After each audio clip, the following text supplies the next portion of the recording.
Gold miners are finally starting to move as the metal hits fresh all-time highs. Peter Grosskopf is chairman of SCP Resource Finance and former head of Sprott. Peter, welcome back to Kitco. Thanks, and thanks for having me. So, Peter, I see that the gold miner index has jumped 16% in the past month. So has the market finally woken up to these high precious metal prices? Definitely led by the big caps. Yeah, the small caps just started to react in the last day or two, but coming out of a long, cold stretch there for small cap mining equities. Now, in another interview, you speculated that inflation and margin compression could have been holding back the miners. Yes, I still think that's the case. Miners have put up with some difficult operating conditions from an inflation perspective.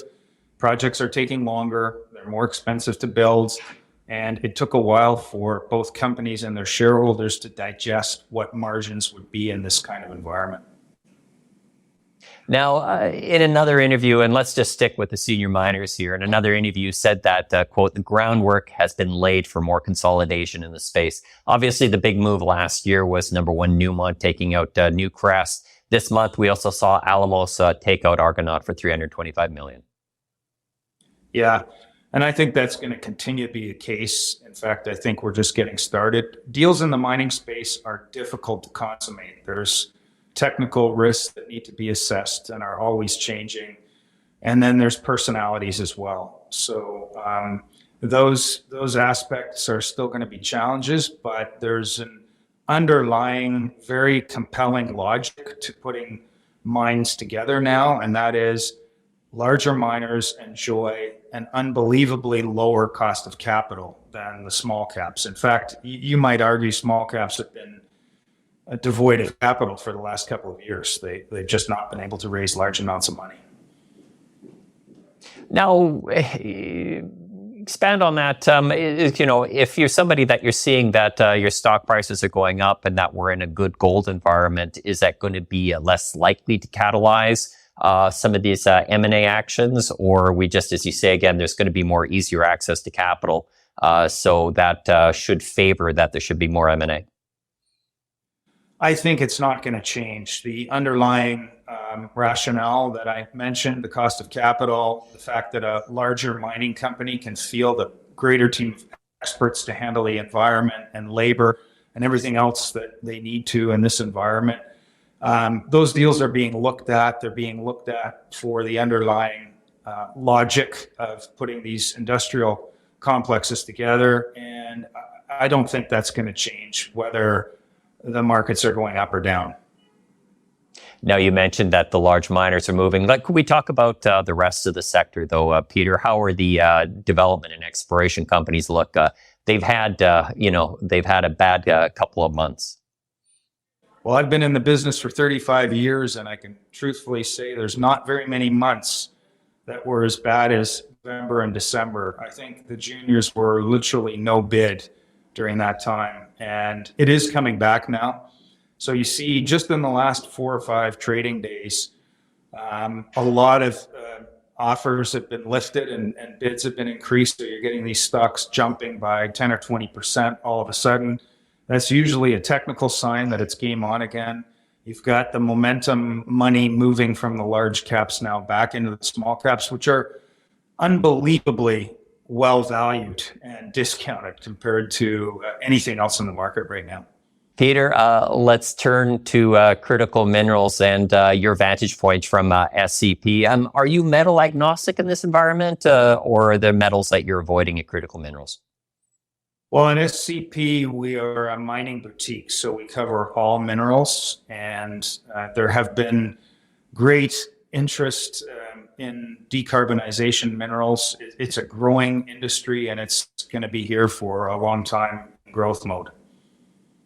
Now, the one thesis that keeps coming up again is that everybody loves copper, but what the real hurdle for this is that the capex on these projects is just huge, and we really need to see a lock-in for better prices for copper. Yeah, that's true. I guess what they call the incentive price needs to be very strong in copper to develop new mines. And you're starting to see the market reacting now where the economy and especially China have actually been a little bit slow in terms of offtake, but there's just not enough copper to go around. So investors are clamoring for it. It's very hard to start new mines in copper. They're long mine life, as you say, very high capex. So it's an area where I would say there's not a lot of choice, and investors are running after that now. Peter, can you charge a premium if your project is green? So we have Canada, and there's been development projects that have been in throughout the prairies in BC and Quebec that have been trumpeting that they're tied in with hydroelectric grids. Therefore, with electrification, they're going to be producing less CO2. But we've also seen the trouble that the industry has been having competing against Indonesia, which arguably has dirtier nickel. Is there a green premium out there or no? I think I'd split the question into two parts. The first is shareholders. Shareholders do care about carbon footprint. And companies are striving all the time to be the best they can, best citizens they can in terms of carbon footprint. In terms of the customers for the metal, we've yet to see, for instance, the auto industry go out and offer to pay premiums. They're out there to procure the metal as cheaply as they can. So we saw some action on the LNE, where nickel producers were complaining they should be pricing their product differently, and there wasn't a lot of uptake yet. I do expect it to come. Now, the U.S. government has been providing a lot of financing help for the critical space. We saw the recent announcement around MP Materials, that $58 million grant. There was also Lithium Americas, which received over $2 billion from the U.S. government. Are we building a critical mineral industry in North America? Slowly but surely. We haven't been as aggressive as either Australia or Europe on that front, but I think in particular with the US, they're starting to cast a global eye on how they can build their own supply chains into critical minerals. So I do expect government to be an increasing factor in North America over the next couple of years. Let's finish with gold, Peter. What's your top thesis for gold prices going higher?